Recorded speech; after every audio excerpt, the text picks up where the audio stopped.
are back here on the GSMC Football Podcast. And for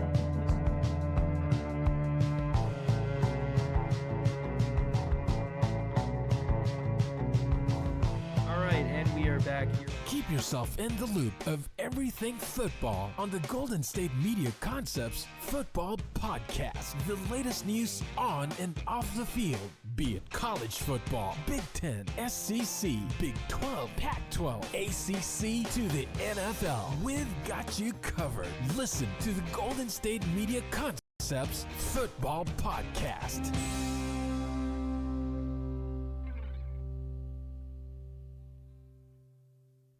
And welcome everybody to another edition of the GSMC Football Podcast, brought to you by the GSMC Sports Network. As always, I'm your host, Kenneth, and it's great to have you guys here on this Friday, January 10th. We have a lot to talk about on the show today. Before I get into that, just want to remind you guys, as always, to tip or donate, get your comments recognized. Make sure to hit that super chat button in the chat if you want to see me acknowledge any thought or comment you may have throughout the live broadcast. Makes the show more lively, more entertaining. Between myself, the host, and you guys, the viewers, we appreciate you guys' viewership each and every day. So any contribution you can make to the show means the world to us as we put out content for you guys each and every day. And also, the other way to help out the show is by going to the link at the bottom of the show segment on the ticker, gsmcpodcast.net. That is gsmcpodcast.net. So let's get into what we are going to talk about for today. So we're actually going to start off the show, believe it or not, by recapping last night's game between Notre Dame and Penn State. Notre Dame won 27-24 to advance to the national championship game. So we'll get into that. I'll also give you my pick for the Ohio State-Texas game. And then also I wanted to bring up briefly in this segment as well that Carson Beck will be entering the transfer portal. So a few things to cover in this topic, but mainly to talk about last night's game between Notre Dame and Penn State because it was a very good game. Then for the remaining segments, we will go through all of the NFL playoff games. So in the second part of the show, I wanted to highlight the Bills-Broncos game because that was the game that I am most intrigued by when I did my rankings yesterday. So we're going to talk about that. Then we'll get into both Saturday games in the third segment. That is the Texans-Chargers game as well as the Ravens-Steelers game. And then in the fourth part of the show, we'll get into the other two Sunday games, two Week 1 rematches, Packers and Eagles and Commanders and Buccaneers. And then in the final part of the show, I will reveal my playoff bracket for the NFL postseason, how I think all the rounds are going to shape out. Now, I did give my Super Bowl prediction before the year started, so now it's all about what happens in between this round and when we get to the big game. So, now let's get into the first topic, which is talking about last night's game between Notre Dame and Penn State. And like I said, entertaining game. Now, did get off to a slow start. It was pretty low scoring, and one of my coworkers was upset because they had a little wager on the over, and it looked like the over was not going to hit. And then at the end of the game, it did end up hitting for them. So, in the first half, not a lot of scoring. Penn State led 10-3 at the half. They were up 10-0. And actually, Riley Leonard, the quarterback for Notre Dame, ended up getting hurt at one point, so he left briefly. I think he was being evaluated for a concussion, so he left briefly. And they had to bring in Steve Angeli, who went 6 of 7 for 44 yards. Now, Notre Dame got 3 points at the end of the first half, and it looked like at one point, it looked like on that drive that Notre Dame fumbled and Penn State recovered. And this is when they were at the Penn State 41-yard line. I don't know how Penn State didn't recover the fumble, because immediately when the play happens, I thought, all right, well, there goes that drive. But Notre Dame ended up recovering. They got into field goal range, and Mitch Jeter, who ended up being the hero of the night, he kicked a 41-yard field goal, and that made it 10-3. But also, if you go back to Penn State when they went up 3-0, they could have had a touchdown. Their running back, Singleton, who had a big game, Nicholas Singleton, he had 3 touchdowns on the night. He dropped a walk-in touchdown. And that would have made it 7-0 Penn State. And, you know, when I was listening to the radio broadcasts for both teams. I forget which. I think it was the Notre Dame post game. They said, if that ends up being a touchdown, who knows what happens? Does Penn State end up winning the game? Anthony in the chat saying, do you think fans are just emotional right now for Penn State calling for James Franklin to be fired after this loss to Notre Dame? I think so. I mean, Penn State had a really good year. I think they need to, give it a couple weeks. Just gotta calm down. It was a heartbreaking loss. I do agree with that statement. But so that was a big play in the game. Like I said, the drop touchdown by Singleton. So it was 10-3 at the half. Then Notre Dame, they came right out in the second half. They went right down the field, scored a touchdown. Riley Leonard scored a 3-yard rushing touchdown. So that made it 10-10. And then this is when we saw a lot of action from the end of the third quarter on. So then Notre Dame went up 17-10. They went on a 10-play, 71-yard drive. And this was a pretty good touchdown run by Notre Dame. Jeremiah Love, he refused to go down, and he scored. And this is, it's probably one of the better 2-yard rushing touchdowns you'll ever see. Because I thought he was going to be tackled short of the goal line, but he just would not be denied, and he ended up scoring. So that made it 17-10. And then Penn State answered right away. They went 7 plays, 75 yards down the field. Warren, the tight end, he had a big game. 6 receptions for 75 yards. He had a 27-yard catch on that play. And later in the drive, Singleton scored. I think that was his second touchdown of the game. Yeah, that was the second touchdown of the game. So that made it 17-17. And then first play of the Notre Dame's ensuing drive, Riley Leonard throws a pick. And at that point, I thought, well, Penn State's going to win this game probably. And that later led to a Singleton rushing touchdown. Now, Drew Aller had a couple of interceptions that got called back because of penalties, and one of them happened on this drive. He threw an interception in the end zone, and there was a pass interference call. And I think it was the right call because I was listening to the Notre Dame postgame at that point, and they said, that was a bit of a questionable call. And Anthony says, do you agree with that PI call that the ref called in favor of Tyler Warren where the Notre Dame DB didn't even touch him? Well, if that was the one where, the defensive back for Notre Dame had his back turned, yeah, I do think that was the right call. Because he wasn't looking at the ball. So I did agree with if that was the second one, because I know it happened twice. I know if you're talking about the second one, I did agree with the call. But yeah, so that led to a touchdown. That was Singleton's third touchdown, so that made it 24-17. And then Notre Dame answered. They went 7 plays, 81 yards, and Riley Leonard connected with Greathouse for 54 yards. 2 players on Penn State's defense, they both fell. So that helped out Notre Dame on that. So that tied the game. Both teams punted, and then this was Aller's interception that stood, and he had pressure coming, and he threw it into the middle of the field. It gets picked off, and Notre Dame ends up getting into field goal range. Mitch Jeter for the 41-yard field goal. It was good, and Notre Dame ends up winning the game. Like I said, it was very, it's a slow start, but, the fourth quarter, there was a lot of action. And Notre Dame is going to the national championship game for the first time in a decade, they said. So good for them. They have come a long way, because I remember in our production meeting, we talked about them after they lost to Northern Illinois the second week of the season. But they have come a long way since then, and they will be awaiting the matchup, or the winner of the matchup between Texas and Ohio State. But that was a fun game to watch. Tough loss for Penn State. Aller's going to have to live with that pick. And he's one of those guys that I think was on the fence of declaring for the draft, depending on how he did. But he was not great last night. His stats on the night, he finished 12 of 23 for 135 yards, no touchdowns, and a pick. But Nicholas Singleton, 15 carries, 84 yards, 3 touchdowns. Allen, their other running back, He had 82 yards on the ground. Penn State, 204 yards rushing in this game.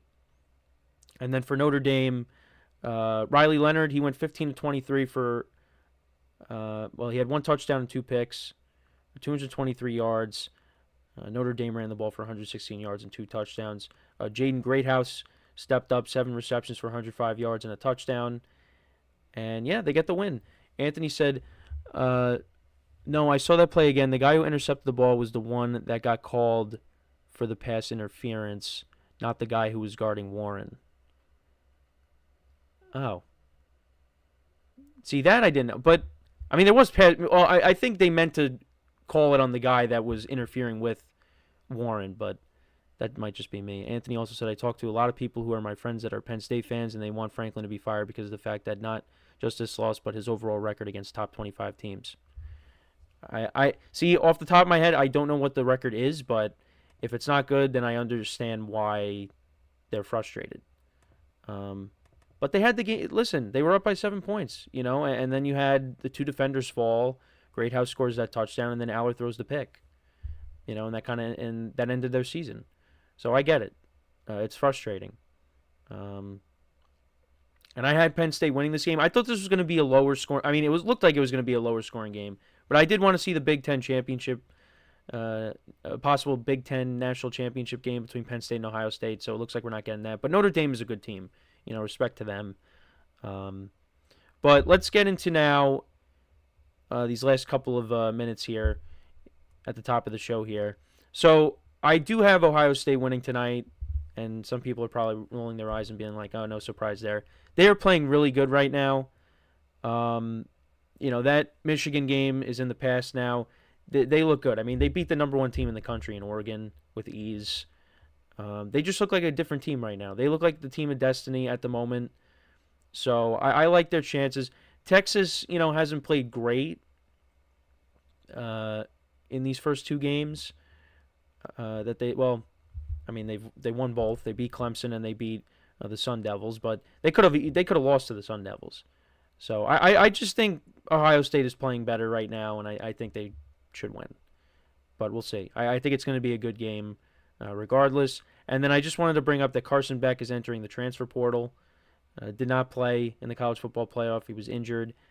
And I guess, again, another guy that was going to declare for the draft, but now he enters free agency, and we'll see where he ends up going. I saw that Miami might be a possible destination for him. So we'll see if he can, he's got 1 more year, and, if he goes out and has a good year, then his stock is going to be up for the following NFL draft. But, yeah, I just wanted to bring that up as well.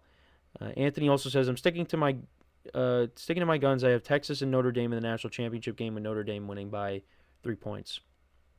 You might end up being right because, sometimes when I go one way, the opposite happens. But it should be a good game tonight. But, yeah, let me know what you guys think, though, about the game from last night. Who do you think is going to win the Texas-Ohio State game? And also, any thoughts on Carson Beck entering the transfer portal? So we are going to take our first break of the show now. And then when we come back, we'll talk about the Bills-Broncos game. Can the Broncos upset the Bills? We'll get into that when we return. I'll give you my prediction for the game when we come back. So, with that being said, stick around, and we'll be right back here on the GSMC Football Podcast.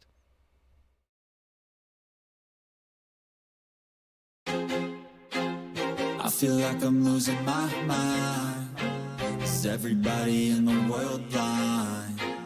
Please, Lord, give me a sign, a sign. I feel like I'm losing my mind. Is everybody in the world blind? Please, Lord, give me a sign, a sign. I wanna be the greatest. Everybody on the fake shit. I look around and feel like everybody is the fakest. I make this every day and I'm impatient, hoping one day I blow up from the basement. Statement, the top is so vacant. I don't hear shit that I think is amazing. Waiting for my day when I'm playing sold out shows for 1,000 faces. Hey, give me that crown, get in my way and to be put down. It ain't your place, all this my town. If I want that shit, then I'll get it right now. I'm losing it, the noose it fits, some losing shit, a stupid myth. You choose to live or choose to dip, you choose to fight or lose your grip and lose a gift. Oh, I feel like I'm losing my mind. Is everybody in the world blind? Please, Lord, give me a sign, a sign. I feel like I'm losing my mind. Is everybody in the world blind?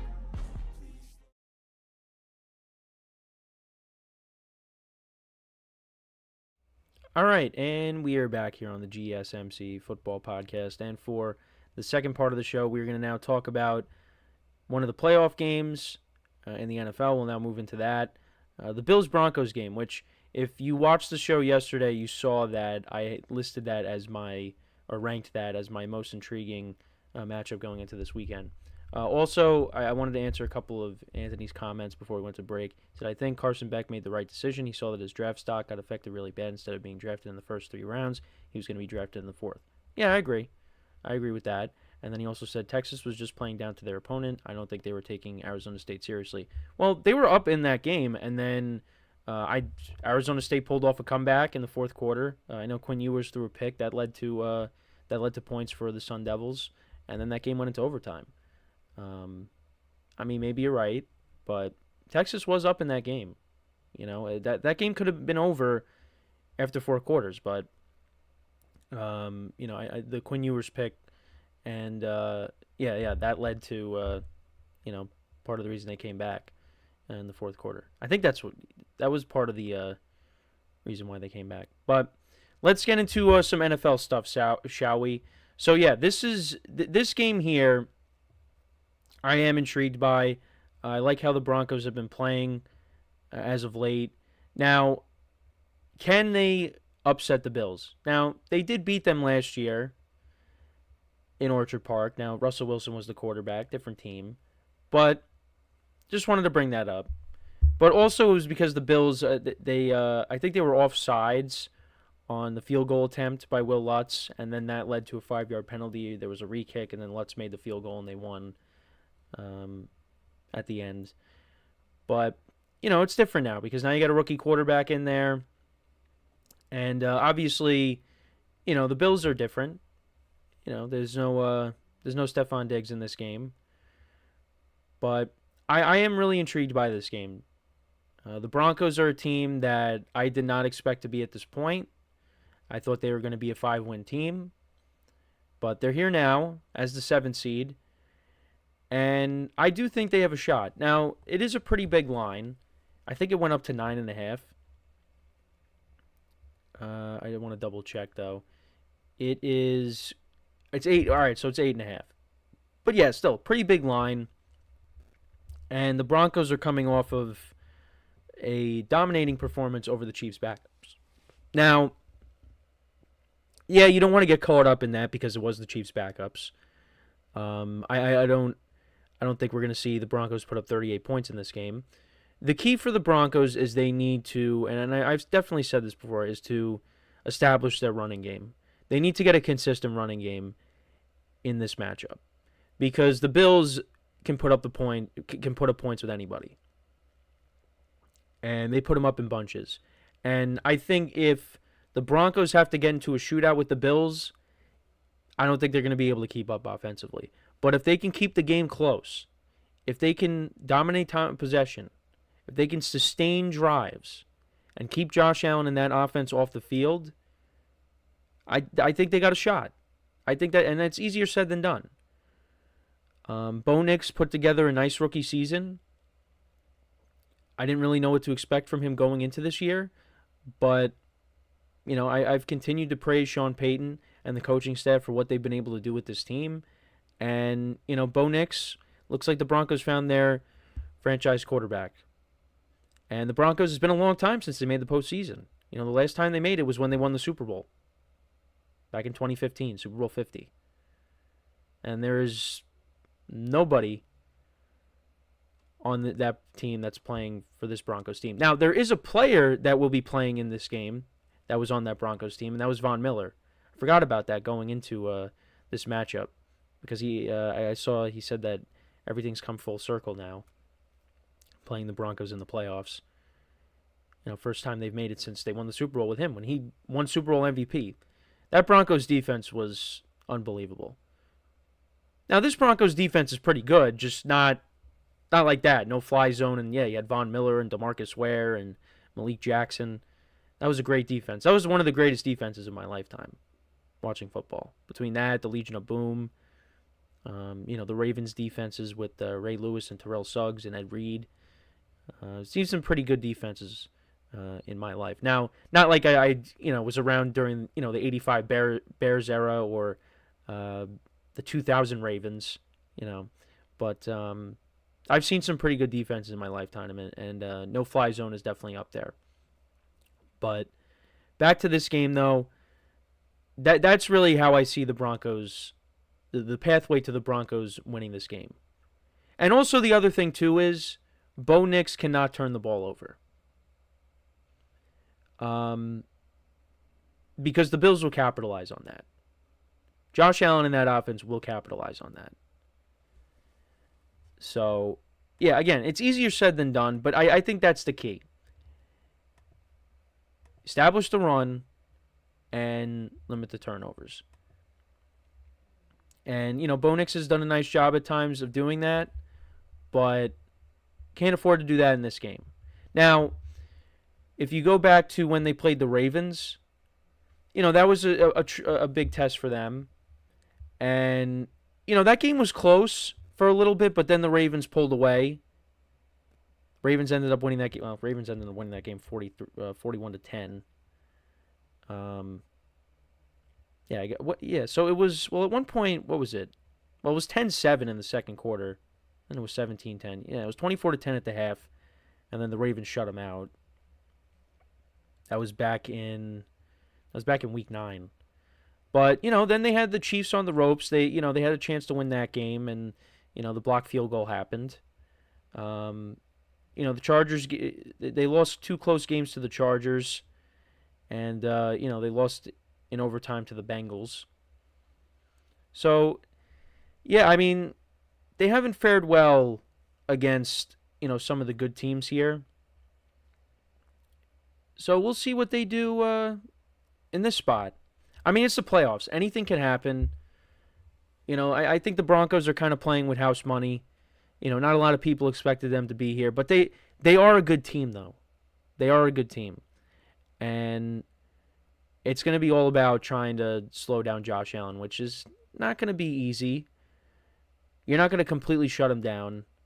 But if you can try to contain him for a little bit, then maybe you have a chance. But if this game gets out of hand, I mean, I don't think the Broncos are going to be able to, if the Bills go up like 14-0, I don't think the Broncos are going to come back.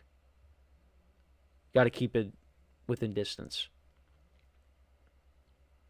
But we'll see. I mean, the Bills, it's different because, when they had Stephon Diggs last year, that's who, you would have Patrick Surtain match up against. But now, they could beat you different ways. I mean, Josh Allen spreads the ball around. So it could be a different guy that beats you. Whether it's one of the tight ends or if it's, Keon Coleman or Khalil Shakir, Amari Cooper, Mac Hollins. I think Mac Hollins leads the team in touchdown receptions. So, yeah, I mean, it's going to be tough. And then on top of that, you got to deal with Josh Allen if he runs with the football. And it's going to be hard to take him down. James Cook's had a good season. So, yeah, I'm curious to see how it goes. But I could definitely see this game being a blowout in the Bills' favor. But maybe the Broncos keep it close. And I think Sean Payton will come up with a game plan where they could keep it within distance. And maybe it comes down to a last-second field goal. Now, in terms of who I think is going to win the game, having said all that, I think the Bills win this game. I just think that you got the MVP on the team. I think it's just going to be a little too much for the Broncos to overcome in this matchup. I think they'll show up, they'll play well, but I could definitely see a scenario where it's close and then the Bills end up pulling away. I just think Josh Allen is playing the best football of his career right now, and it's hard for me to see him lose this game in this spot at home where he does relatively well in the playoffs. I think the only Actually, no. He lost to Burrow and he lost to Mahomes last year. But, yeah, I think the Bills win this game. I think, like I said, it could be close at a certain point, but then the Bills pull away. But, yeah, I can't pick against the Bills in this spot. I'm going to take them here. But if the Broncos win, that would be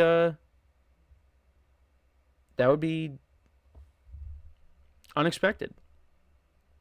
I mean, at this point in all my years of watching football, nothing surprises me, but I definitely would be maybe a little surprised because, going on the road, rookie quarterback, I think the Bills should win this. So, yeah, I like the Bills in this spot. I think they get the win. But, yeah, let me know what you guys think, though, about this matchup. Who do you think wins? Let me know. And this will be a Nance Romo vehicle, 1 o'clock p.m. Eastern Time on CBS. So that'll get us started for the Sunday tripleheader. So we got 2 Saturday, 3 Sunday, and then the Monday night game between the Rams and the Vikings, which we will preview on Monday. So, yeah.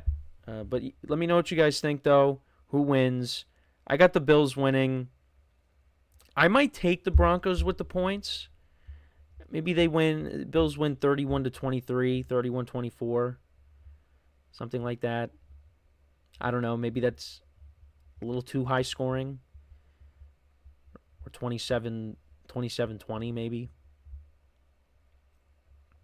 Like I said, I think I might lean towards taking the Broncos with the points, but I just can't pick against the Bills. I can't. But that's my prediction.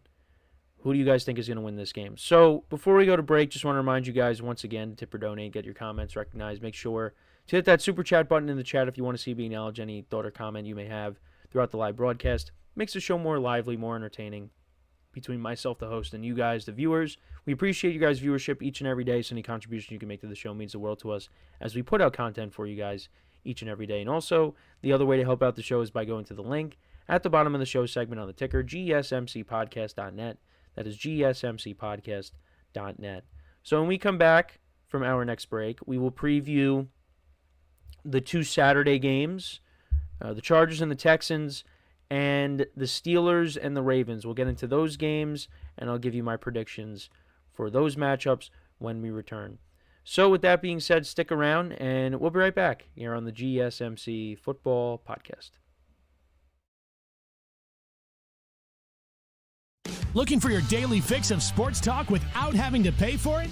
GSMC Sports Network is available on YouTube. Just search GSMC Sports Network. Get your fix of daily sports talk shows on YouTube, absolutely free. NFL, college football, NBA, MLB, MMA, UFC, fantasy football, and so much more. GSMC Sports Network has shows running all day long, with new sports shows starting every 2 hours. Just like on your favorite cable sports channel, except GSMC Sports Network is absolutely free. Just search GSMC Sports Network on YouTube to catch one of your new favorite shows, like the GSMC College Football Podcast, Chip Shot Football Podcast, Hoops and Heels Women's Sports Podcast, GSMC Basketball Podcast, and so many more. Check it out for yourself. GSMC Sports Network, now available on YouTube absolutely free. Search GSMC Sports Network on YouTube right now.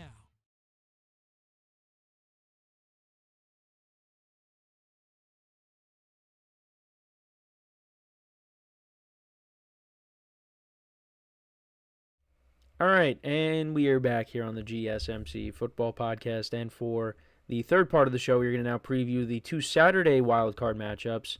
We got the Chargers and the Texans and the Steelers and the Ravens. So Chargers-Texans, that'll be 4:30 p.m. Eastern Time on CBS. I believe Iron Eagle will be calling that game. And then we got the Amazon Prime game. So make sure, you know someone that has Prime if you don't have it. And if you want to watch this game, you got the Steelers and the Ravens. So we'll talk about the Chargers and the Texans first. So Chargers are coming in at 11-6. They are the 5 seed. The Texans, they are coming in at 10-7, and they were the 4th seed. And, I said going into the year that I thought the Chargers could be a sneaky good team because, Harbaugh coming in is going to immediately change the complexion of the franchise. And, they got the quarterback. And, I had them at 9 wins, but hey, they made the playoffs. They got 2 more wins than that. They went 11-6, and they're playing some good football right now. Justin Herbert has played much better in the second half of the year because, the first half of the year, it was kind of the J.K. Dobbins show. Justin Herbert wasn't putting up monster stats. He was efficient, but, they were running the football, and that's what Harbaugh likes to do. And then, Dobbins gets hurt. And then this offense started to open up a little bit more. And, Ladd McConkey, their rookie wide receiver, he had a big year. Quinn Johnson, he had 13 catches on Sunday against the Raiders for almost 200 yards. So, he's looking good. I know drops have still kind of been an issue for him this year, but, compared to how he was last year to now, he's looked like a different receiver. And he's taken on a bigger role because, remember, last year he was like the 3rd or 4th receiver. Because they had Mike Williams and Keenan Allen. Well, Mike Williams ended up getting hurt, and Keenan Allen got hurt at the end of the year. But Keenan Allen had a career-best year. And, you also, had Austin Eckler, who Herbert would throw to out of the backfield. But, yeah, Quinn Johnson has taken on a bigger role and has had a nice year for them. And, they got J.K. Dobbins back, which is huge for the playoffs. They actually picked up Ezekiel Elliott. Because I think Gus Edwards is hurt. But, it's J.K. Dobbins' backfield. He's the number 1 back on this team. You also got Kamani Vidal as well. But, I like where this Chargers team is heading. The defense is a lot better than what it was last year, and that was another thing that you figured was going to change once Harbaugh took over. And the Chargers are heading in the right direction. This is a team that can also make a run because they play good defense. They got the quarterback. They got the coach. They could definitely make a run. The problem is I just don't think they have enough offensive firepower. I think they're still a year away. If they can go into the draft and free agency, I know there's some connections to maybe T. Higgins, maybe even Chris Godwin as well. I saw another post of it. But again, this is all just,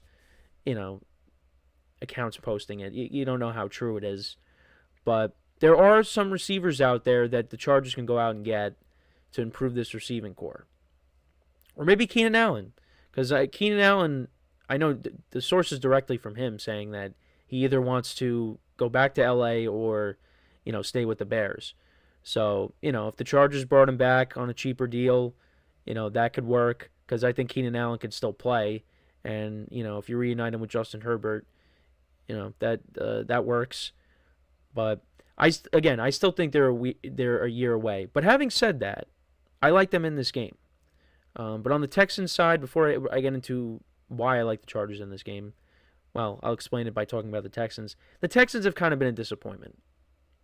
There was never really any games this year where they dominated their opponents.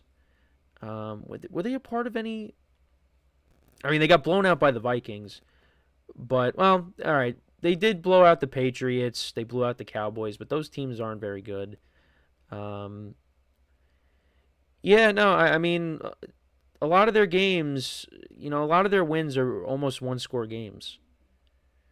So, yeah, they were not overly impressive this year. C.J. Stroud, 20 touchdowns to 12 picks. I thought he was going to take a big leap this year. He ended up having a sophomore slump. But you also have injuries, of course, to their receiving core, Stephon Diggs and Tank Dell. The offensive line has not been great. Their defense is still pretty good.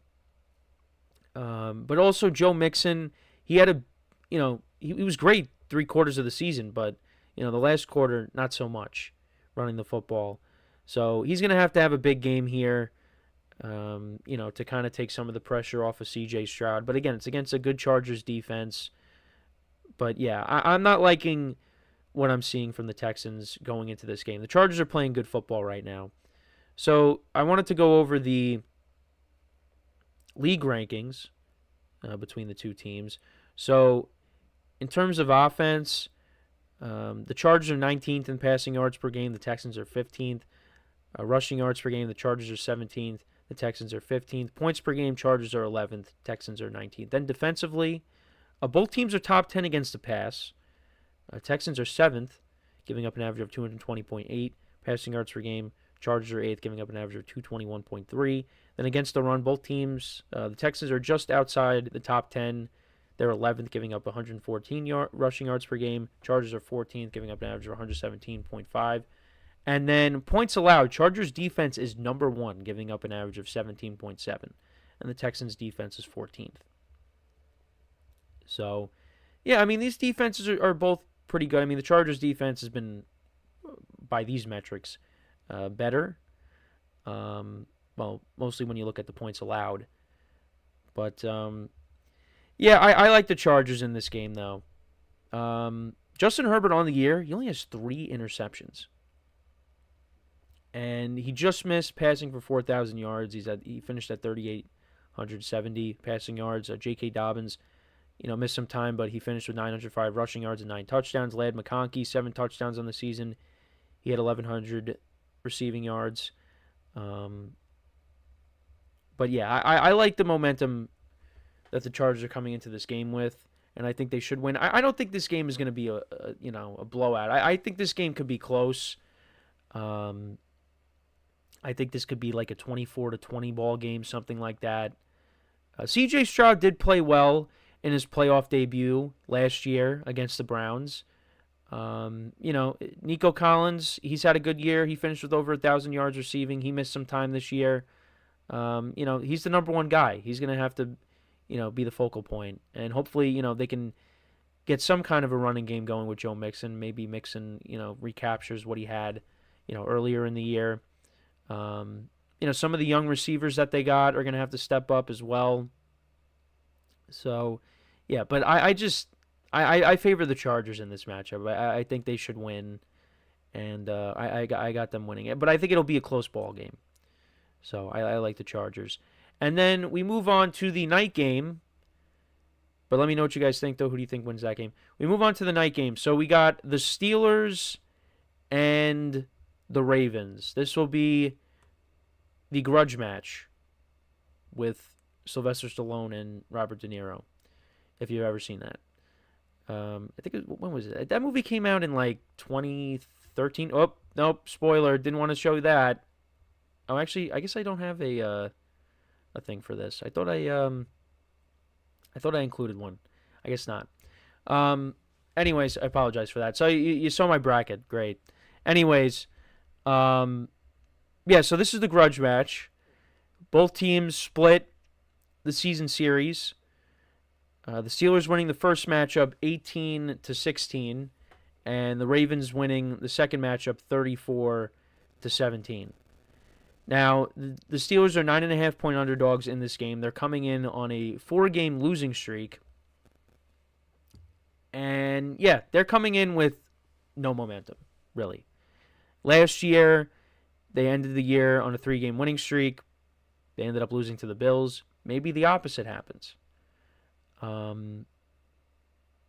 Yeah, I don't think so. I think this game will be closer than what it was when we last saw these two teams face off, 34-17. And the game was close. But some turnovers, the Ravens, I think they capitalized on the Russell Wilson fumble. Because, the Steelers were going for the lead, and then, Russell Wilson ended up fumbling, and I think the Ravens capitalized. Like I said, I think the Ravens capitalized on that. But Derrick Henry had a big game. The Steelers did a good job at holding him down in the first matchup, and he fumbled on the first play in the first matchup, and that turned into 3 points for the Steelers. But he did score a touchdown. He didn't score a touchdown in the last matchup, but like I said, had a big game, had a couple of big runs. Lamar Jackson had a good game. There's going to be no Zay Flowers for this matchup, so that's a big loss for the Ravens there. So other guys are going to have to step up. Mark Andrews, the Steelers have a problem covering, so I expect him to be heavily involved. I think Isaiah Likely scored in that matchup as well. So the tight ends are going to be heavily involved. And then, of course, you got Derrick Henry and Lamar Jackson who can both run the football as well. Is this a year that Mike Tomlin can finally win a playoff game and we can, forget about this long playoff win drought that they've had? I don't know. It's going to be tough. It's going to be a tall task. And the Steelers, they were in such a good position. They were 10-3. They were leading the division. It looked like, hey, they were going to, finish it off and they would be hosting a home playoff game. But then just that tough part of their schedule reared its ugly head. And they lost to 3 very good teams. They lost to a Bengals team that was desperate, that needed to win to make the playoffs. Or at least give them a chance to make the playoffs.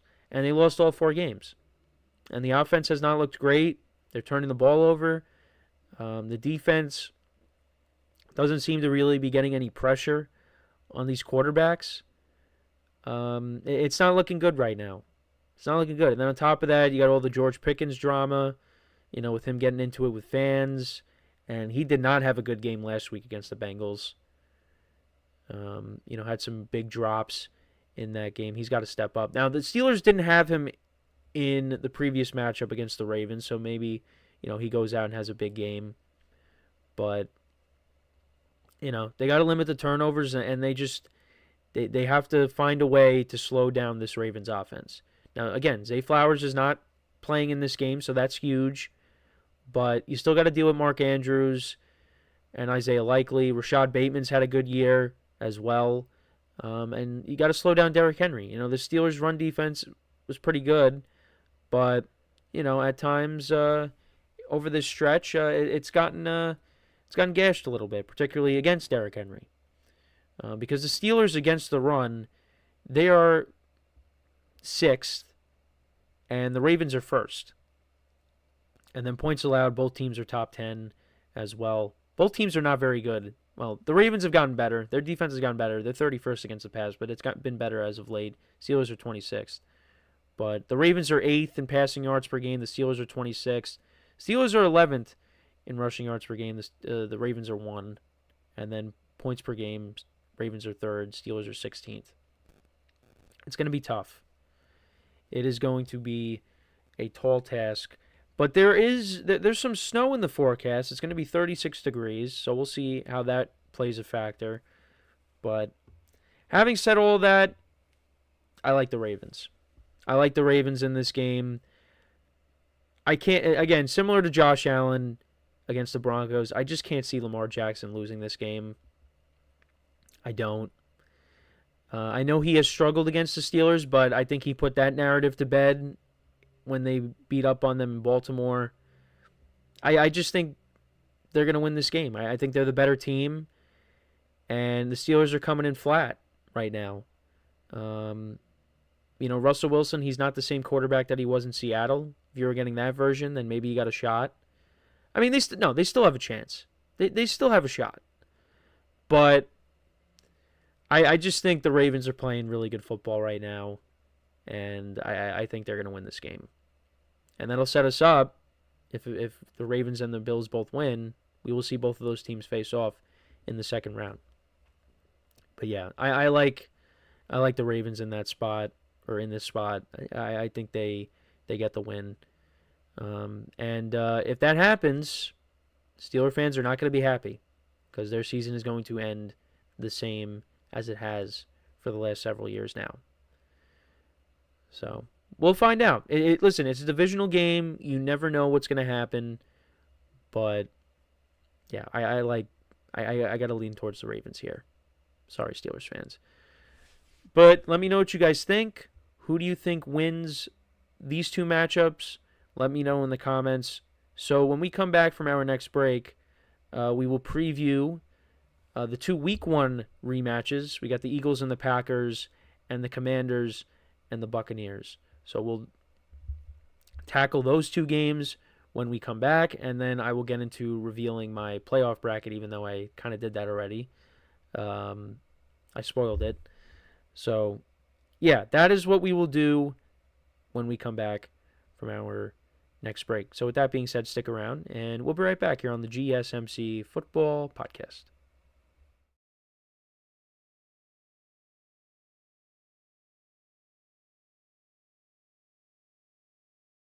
For the best and latest podcasts available anywhere, go to the podcast app on your cell phone and type in GSMC to access free content-rich podcasts on health and wellness, book reviews, sports, entertainment, relationships, social media, movies, technology, finance, and even weird news. Subscribe and download the GSMC Podcast Network's family of shows, available everywhere podcasts are found.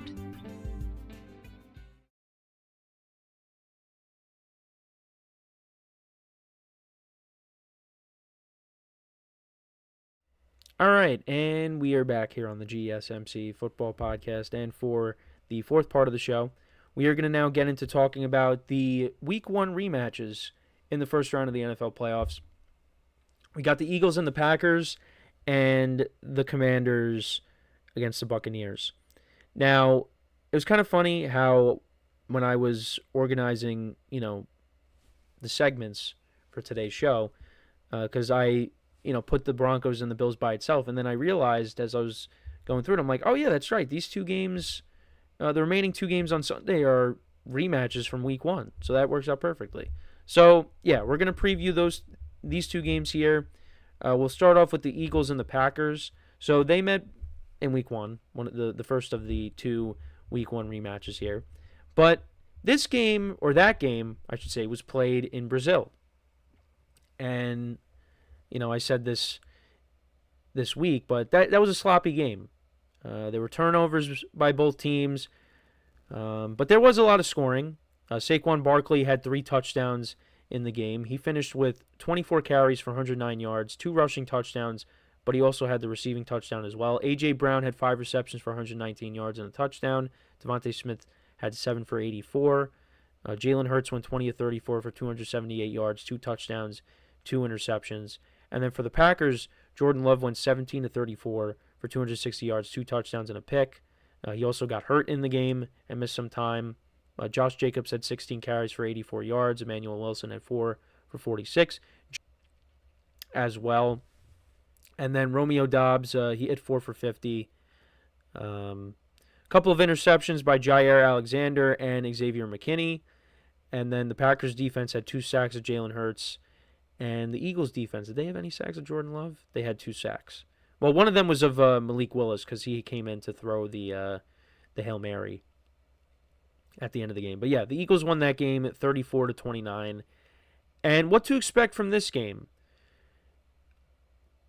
The Packers, they're coming in, losing 2 straight. The Eagles, when's the last time the Eagles lost a game? I have to go back and look. It's because it's been a while. They finished the year 14. Actually, no, it's not. It hasn't been a while because they lost to Washington. That's right. They lost in Week 16 to Washington. Jalen Hurts got hurt in that game. He is going to play in this game. He returned to practice. And I talked about if he was going to be rusty, if we should worry about that. I don't think so. But yeah, this is another game where I could see it possibly being a blowout in the Eagles' favor. But I think this game should be close. Because the Packers have not played great the past couple of weeks. I think they're due to play a good game. And, Jordan Love is coming in banged up. He was a full participant in practice, which is good. They are going to be without Christian Watson, which does hurt. But, these receivers got to step up. This is a very good Eagles pass defense that they're going to be going up against. But, someone's going to have to step up. Romeo Doubs had a good playoff game last year against the Cowboys. Jaden Reed, Dontavian Wicks, the tight ends, Musgrave and Tucker Kraft, they're going to have to be utilized. The Packers, what they tried to do in the Vikings game is they really just, were trying to, establish the run with Josh Jacobs. And Josh Jacobs has had a great year. He's been solid. But, you can't be trying to establish the run when you're down by multiple scores. They got to get this passing game going. And now I sound like when I was talking about the Eagles not too long ago about their passing game and getting that going. But they're fine. The Packers defense is going to have their hands full because they're going to be going up against Saquon Barkley and Saquon Barkley had a season for the ages. You know, he was 100 yards short of breaking Eric Dickerson's single-season rushing record. And, of course, you got, you know, Devontae Smith and A.J. Brown that he got to deal with. And it's going to be tougher this time around. Now, A.J. Brown did have a touchdown in the first game, like I said, and that was with Jair Alexander. Now they don't have him in this game. You know, he's out for the year. So, you know, Packers are coming in banged up on defense, a little banged up on offense as well. So, yeah, I don't like how they're coming in. Now, yeah, Jalen Hurts hasn't played in a bit, but I don't really think that's going to be a factor. I think, you know, he plays well against the Eagles or against the Packers usually.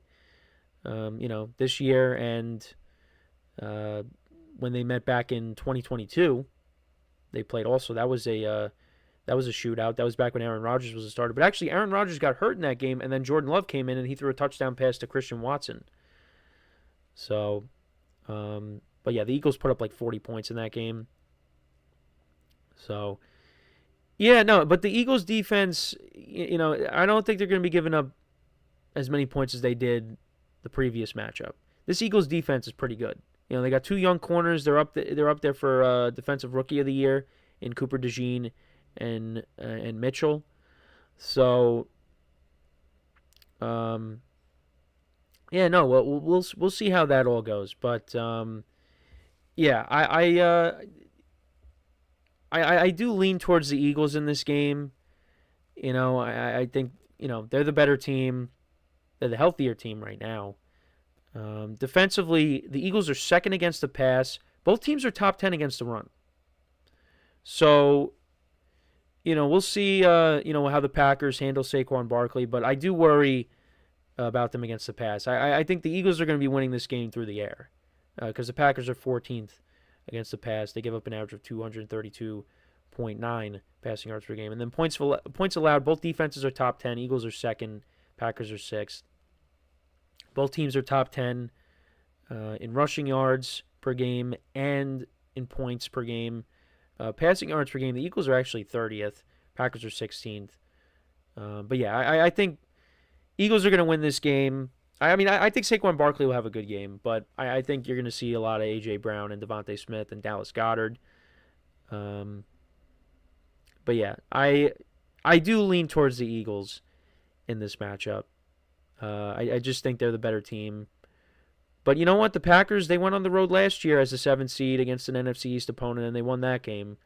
So it would not shock me. You know, I obviously would like to see the Packers win because, you know, being a Giant fan, but I just think the Eagles are the better team. That's just what it comes down to. But we'll see what happens. It should be a good game. I think I did take the Packers with the points in my spread pool, but I don't know. Subject to change. And then we move on to the night game. This is also the second of the Week 1 rematches. And unlike the first one, which was played in a different location, this will be played in the same location. This will be played in Tampa, Florida, between the Washington Commanders and the Tampa Bay Buccaneers. Washington is a 3-point underdog. Jaden Daniels, what a year he had. He actually was the leading rusher as well for the Commanders. So, yeah, he had 3,500 yards passing, 25 touchdowns, 9 picks, 891 rushing yards, 6 rushing touchdowns. Terry McLaurin had over 1,000 yards. He had 13 touchdowns this year. He found his quarterback. And then Baker Mayfield, he also had a good year. 4,500 yards passing, 41 touchdowns, 16 picks. Bucky Irving, their rookie running back, 8 rushing touchdowns, over 1,000 yards. Mike Evans got his 1,000 yards once again, and he had 11 touchdowns despite missing some time. The Bucs are top 3 in passing yards per game. The Commanders are 18th. Rushing yards per game, both teams are actually top 5. Commanders are 3rd. The Bucs are 4th. Points per game, both teams are top 5 as well. The Commanders are 5th and the Bucs are 4th. And then defensively, Commanders' defense is actually good against the pass, and we'll be seeing Marshawn Lattimore matching up against Mike Evans here. The Bucs' defense is 30th. And then against the run, the Bucs are actually 4th against the run. Commanders are 30th, and the Bucs like to run the football, so you know that's going to play a huge role in this game. And then points allowed, both teams are middle of the pack. Yeah, the first time these two teams met, it was 37-20. Baker Mayfield had 4 touchdown passes in the game. I think I went over this before. Chris Godwin had a touchdown. Mike Evans had 2. Jalen McMillan had 1, and he's been good as of late. Bucky Irving only had 62 yards on the ground. Jaden Daniels passed for under 200 yards. He had 184 passing yards, 17-24 he went. 88 rushing yards and 2 touchdowns. Brian Robinson Jr. had a touchdown. Eckler actually was their leading receiver. They'll have him for this game. They got him back after he was out with a concussion. But, I'm curious to see how it goes. I mean, it's going to be a different kind of game. The Commanders are a better team than how they were in week 1. Jaden Daniels went through the whole year. Now he's got that NFL experience under his belt. But now he's going to be getting his first playoff experience, and we'll see how he responds. I think he will play well. I think this has the potential to be a very high-scoring game. Baker Mayfield and the Buccaneers, it didn't look good for a while.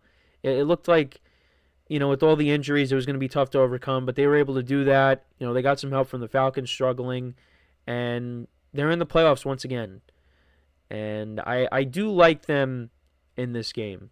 I think it'll be close. I think the Commanders could definitely win this game because I do worry about the Bucs heading in. Their pass defense is not great, like I just went over. And Jaden Daniels and that offense could put up points. So I do worry about that, but Baker Mayfield and the Bucs offense could put up points too. If Marshawn Lattimore is going to be on Mike Evans, then Jalen McMillan's going to have to step up. They're going to have to lean on their running game, which the Commanders are not good at stopping the run. So if they do that, I favor them in that respect. Yeah, I like the Bucs to win this game. I like them in this matchup. I think that Baker Mayfield will play well, and I think they'll do just enough that they'll get by and move on to the next round. So yeah, I don't see I don't have any of the losing teams winning their respective rematches, but it could definitely happen. But yeah, I lean towards the Buccaneers. They're at home, and I just like them in this spot. So I got the Eagles and the Buccaneers winning their games. But yeah, let me know what you guys think though about this. Who do you think wins these games? Let me know in the comments.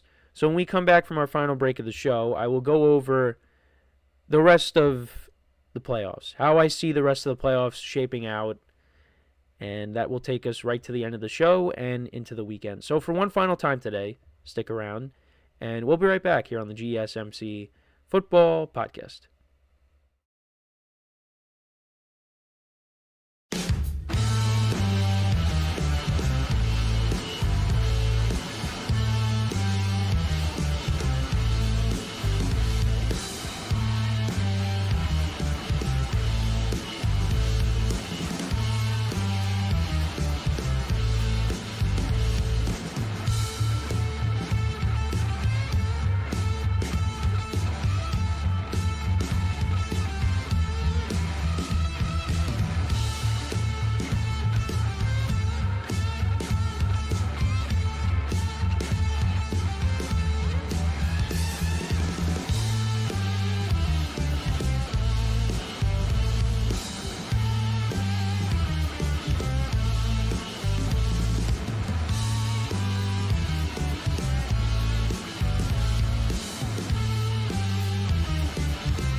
All right, and we are back here on the GSMC Football Podcast, and for the final part of the show, we're going to now get into talking about my playoff bracket, how I see the playoffs playing out, where everything will be when we get to the Super Bowl.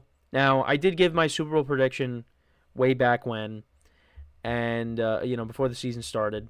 So this is kind of how I see the playoffs shaping out. So I gave you my predictions for the first round.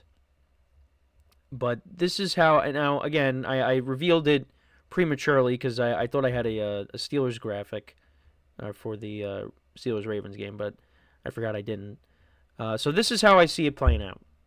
So I kind of gave you now that I think about it, I kind of gave you how I see the rest of it playing out without, going over the Rams-Vikings game, which we will go over on Monday. But yeah, this is how I see it playing out. Now, if you take a look at it, you'll probably say, well, you really didn't have any upsets. This is kind of chalked, as they say. But, yeah, I mean, it is true. But it's just, like the 2s against the 7s, I couldn't take the Broncos to upset the Bills. Now, I think the Packers could upset the Eagles. I think they have a better chance of doing that than the Broncos have of upsetting the Bills. But, yeah, I just couldn't do it. The Commanders, I could see upsetting the Buccaneers, but I just think Baker Mayfield is playing really good football right now, and I like them at home. And then, we'll go over it on Monday, the preview of the Rams-Vikings game. But, yeah, right now I have penciled in the Vikings moving on. And then on the AFC side, yeah, like I said, I got the Chargers, got the Ravens, and the Bills. And then I got the Buccaneers taking on the Eagles, the Vikings taking on the Lions again. Now, the Buccaneers did beat up on the Eagles earlier this season. The Eagles were without A.J. Brown and Devontae Smith, and that was in Tampa. Now this game would be in Philly. They're going to have both wide receivers, and the defense is playing much better because the defense did not play well in that game. I would like the Eagles to win that matchup. So I'd have them in the NFC Championship game. Lions against the Vikings. I mean, this is just the Lions' year. I think the Vikings would play a little bit better against the Lions than they did in the matchup that we just saw to finish off the regular season. So I would put the Vikings in. I got the Vikings in the second round, but then I got the Lions advancing to the NFC Championship game. And then on the AFC side, the Bills-Ravens game, I really hope we do get that. I hope we get a rematch of that because I think that game would be spectacular. That could be one of the best games of the playoffs if we do end up getting that. The two MVP candidates. I really hope that's what we get. Well, because the Bills would be at home, I would favor them over the Ravens. But it would be very close. It would be a very close game. And then the same thing with the Chargers. And the Chiefs, Justin Herbert and Patrick Mahomes, they play close games against each other usually. And, especially the two games this year, the Chargers lost both of them. But, the first matchup, they lost 17-10, and the other one, they lost 19-17. And it was on a last-second field goal, which was, not a double doink, but it hit off the one of the uprights and went in and didn't come back into the field, which is why, people say the Chiefs are lucky. Because for other teams, it would hit off the upright and, come back onto the field. But that didn't happen. So, yeah, and then I'd have the Bills winning and the Chiefs winning, of course. So the championship games would be the 1s against the 2s. But again, that's just how I just think that's how good these teams are. Now, could I see the Ravens upsetting the Bills, if you want to call it an upset? Yeah, I could definitely see that. But I just think, we're on a collision course for these Final Four teams. The Eagles-Lions game, that is something that I want to see. How are these two teams going to match up against each other? I do worry when we get to this point because I could definitely see these games going either way. Now, on the AFC side, Patrick Mahomes is undefeated against Josh Allen in the playoffs. And, last year they played on the road, and now, the Chiefs, they're at home this time. Maybe we get another game like we did a few years ago in the divisional round where, it's just points galore. But, I think if we get these two championship games, they're going to be two very entertaining games. The Bills did get the best of the Chiefs earlier this season. What's going to happen here if this is what we end up getting? And then with the Lions and the Eagles, look, the Lions hopefully will be getting some more players back. The defense played well against the Vikings on Sunday. Like I said, they got Alexander Deloney back. That was huge. So, yeah, I would worry about the Lions going into this game because I think the Eagles, on paper maybe have the better roster. But I can't. I got to put the Lions in the Super Bowl. Well, and that's what I had at the beginning of the year. I had Lions Chiefs. It's still intact. Both teams are the 1 seed. I got to put them. I got to put them in the Super Bowl. I have to. And that's what I did. They're in the Super Bowl, and I got the Chiefs winning it.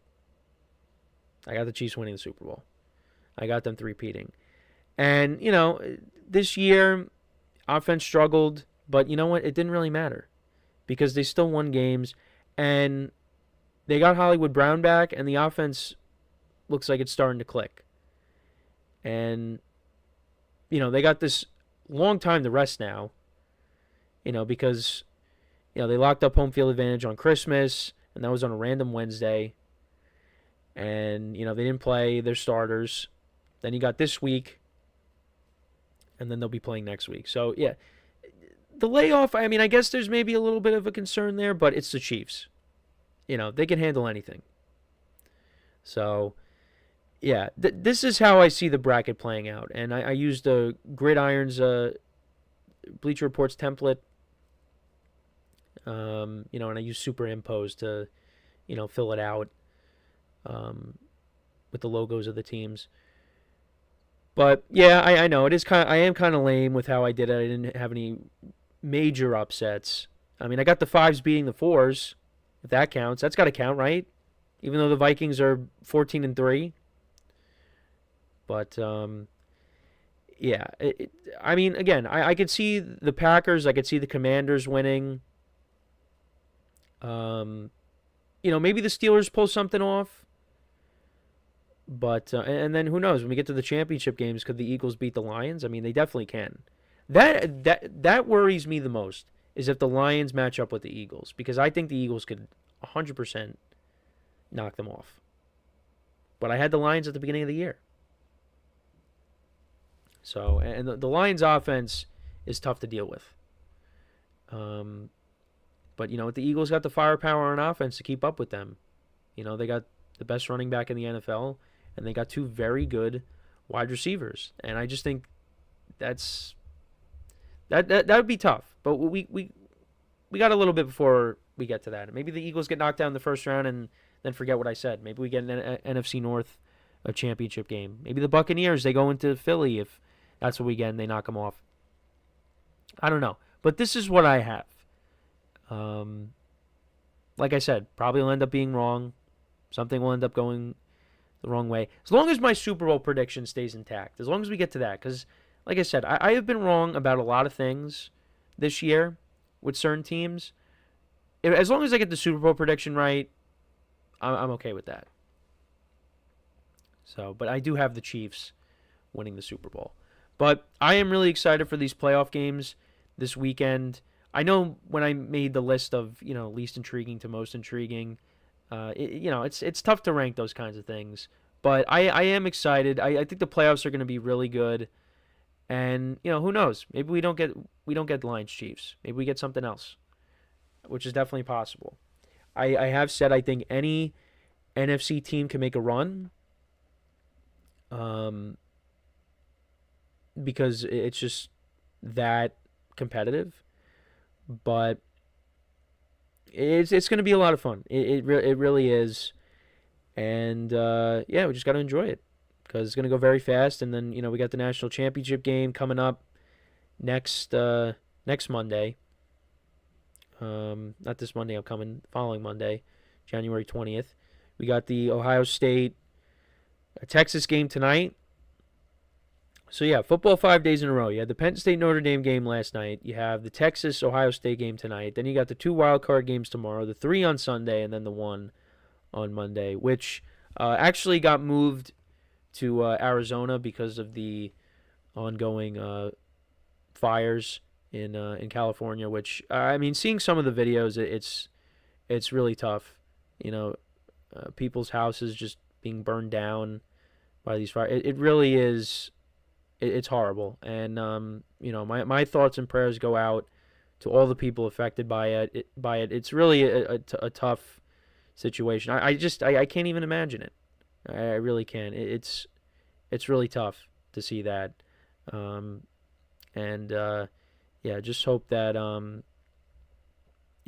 this gets taken care of, which it has. I see the videos of the the firefighters putting the fires out, and then shout out to them, because that is just, they're putting their lives on the line there in that situation. So yeah, it's tough. It's tough. There's no other way to say it. But yeah, so the playoff game, Rams-Vikings, that is going to be moved to Arizona on Monday. So because of that reason. But and like I always say, it's always hard to kind of segue away from a sensitive topic like that. But yeah, it's a tough situation. So that's kind of not the way I wanted to end off the show, but it was going to be brought up at some point, whether it was today or Monday, because yeah, like I said, the videos that I've seen on social media, it's horrible. It's heartbreaking. So, but yeah, that's pretty much it though for the show for today. I apologize for the kind of the way this is going to end off, but like I said, there's no easy way to kind of transition from a topic like that. So, but yeah, so like I said, got one game tonight, got all the games this weekend. We'll preview the game on Monday, even though I kind of showed you who I have winning that game already. But we'll get into the specifics why. Of course, we'll cover the game, and then of course we'll recap all the games from this weekend, and then we'll get you set for the divisional round the following weekend. So yeah, make sure to tune in on Monday. That is all the time that we got for the show. Make sure to check out all the other shows as well. Make sure to leave a like, comment, and subscribe to the video. And until next time, I'm Kenneth Grunfelder, signing off from the GSMC Football Podcast, brought to you by the GSMC Sports Network. Have a good day. Enjoy the weekend. Enjoy the games. And I will talk to you guys on Monday. Take care.